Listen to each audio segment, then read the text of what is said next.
राहुल सात आई नौकरी की तैयारी कर रहा है। वह खुद को अपनी उस दोस्त से कंपेयर करता है जो अभी उसके साथ पढ़ा करता था, लेकिन आज वह प्राइवेट जॉब में प्रमोशन ले रहा है और अच्छी सैलरी के साथ काम कर रहा है। वैसे तो यूट्यूब पर हजारों वीडियो मिल जाएंगी, लेकिन आज की वीडियो को देखने के बाद आपको ये मालूम हो जाएगा कि सरकारी नौकरी इस फील्ड में जाना है या नहीं। नंबर पहले हम बात कर लेते हैं नंबर की, जो पुराने रिकॉर्ड को दर्शाता है। एसएससी सीनियर 2024 में 47,000 एप्लीकेशन भरे गए, लेकिन वैकेंसी कितनी आई थी? 17,000। मतलब हर एक सीट के पीछे 276 लोगों की भीड़। 10,000 एप्लीकेशन भरे गए, लेकिन आइए कितने लोग बनते हैं? सिर्फ 180। रेलवे ग्रुप डी, इसका नंबर बहुत ही भारी है। 1,20,00,000 एप्लीकेशन भरे गए, लेकिन वैकेंसी कितनी आई?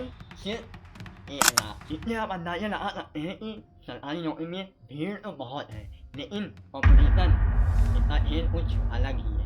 चलिए आगे चलते हैं। अब बात करते हैं उस चीज की जो एक बार गई दोबारा नहीं आती, वो है टाइम। राहुल को ग्रेजुएशन पूरा करने में 21 साल लगे। ग्रेजुएशन पूरा होने के बाद उसने 2 साल तैयारी की, फिर अटेम्प्ट दिया, जितनी उसकी एज हो गई 24 से 27 साल। ये राहुल की कहानी नहीं है, ये 90% उस स्टूडेंट की कहानी है जो सरकारी नौकरी की तैयारी करता है, लेकिन पेपर क्लियर न आने पर वह सोचता है 1,00,000 एक बार और करते करते वह 2-3 साल और निकाल लेता है, लेकिन रियलिटी क्या है? उसकी नौकरी नहीं लगती। 85 से 90% स्टूडेंट का यही हाल है। ना कोई स्किल, ना कोई कॉन्फिडेंस होते हुए भी अटेम्प्ट देते कॉन्फिडेंस खत्म। अगर तुम्हें लग रहा है कि मैं सरकारी नौकरी नहीं निकाल सकता, मेरे नंबर उतने नहीं आ रहे जितने आने चाहिए, तो सरकारी नौकरी छोड़ दो। स्टूडेंट को दूसरे अटेम्प्ट में ही पता लग जाना चाहिए कि उसे सरकारी नौकरी की तैयारी करना चाहिए या नहीं। वो कहते अगर पहले अटेम्प्ट में कम नंबर आए और दूसरे अटेम्प्ट में सिर्फ कुछ नंबरों से रह गए, तो तुम सरकारी नौकरी की तैयारी करो, लेकिन दूसरे अटेम्प्ट में तुम्हारे एवरेज नंबर से भी कम आए हैं, तो तुम्हें सरकारी नौकरी की तैयारी छोड़ देनी चाहिए। अगर तुम मेहनत करके निकाल सकते हो, कॉन्फिडेंस है, तो आगे बढ़ो, वरना मत बढ़ो। अब बात करते हैं प्लान बी की, जो हर स्टूडेंट को बनाना चाहिए, लेकिन कुछ लोग कहते हैं प्लान बी वो बनाते हैं जिसे खुद पर कॉन्फिडेंस नहीं होता। वाह, अरे अंधभक्तों, सरकारी नौकरी के पीछे इतना भी मत अंधे हो जाओ कि तुम्हें कुछ दिखे ही ना, वरना बेरोजगारी में पहला नंबर तुम्हारा ही होगा। सवाल ये पैदा होता है, इतना मेहनत करने के बाद एग्जाम दिए, एग्जाम बहुत अच्छा गया, लेकिन जब रिजल्ट आया तो तुम सेलेक्ट नहीं हुए। अब सवाल पैदा होता है ऐसा क्यों होता है? अब यही पर गेम चलता है लक, यानी किस्मत का। अब तुम सोच रहे हो ये क्या कह रहा है? अब देखो, एक सीट के पीछे 276 स्टूडेंट लड़ रहे हैं, लेकिन यह सिर्फ भीड़ है।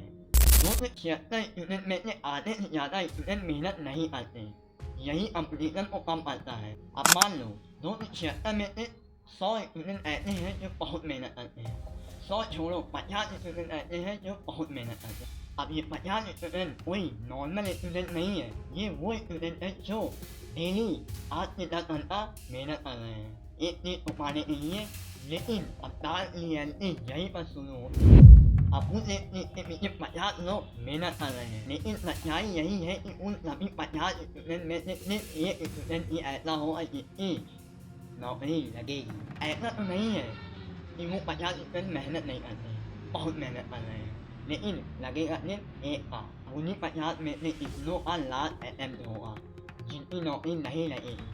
जाहिर सी बात है, जहाँ पर एक चीज के पीछे 50 लोग मेहनत कर रहे हैं, वहाँ पर सिर्फ एक स्टूडेंट की नौकरी लगेगी। उस एक चीज पे एक स्टूडेंट सेलेक्ट होने के बाद वे सारे 49 स्टूडेंट बेरोजगार हो गए। वे स्टूडेंट खुद पर सेल्फ डाउट करने लगते हैं कि मेरी नौकरी क्यों नहीं लगी, जिससे उनका कॉन्फिडेंस लो हो जाता है, वे खत्म होते जाते हैं, उनकी एंजाइटी बढ़ जाती है, डिप्रेशन बढ़ जाता है, फैमिली प्रेशर रहता है। अब यही 49 स्टूडेंट ऐसे हैं जो अटेम्प्ट देते देते एक समय ऐसा आता है कि नौकरी लग जाती है, लेकिन अटेम्प्ट खत्म होने से पहले। अब यही पर काम आता है प्लान बी, जो हर स्टूडेंट को बनाना चाहिए।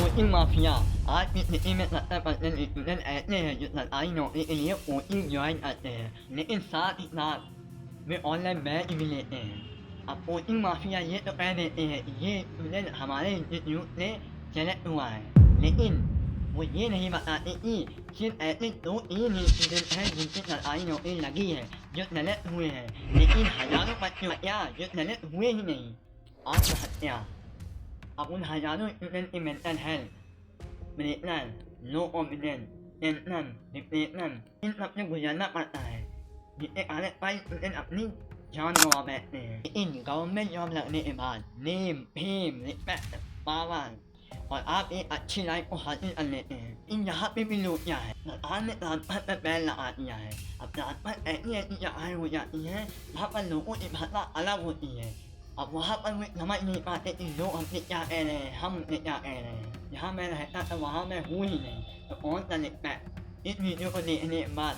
अगर आप भी ऐसे सिचुएशन में हैं तो कमेंट कीजिए यह वीडियो आपको अच्छी लगी तो लाइक कीजिए ऐसे और कंटेंट पाने के लिए मुझे सब्सक्राइब कीजिए जय हिंद।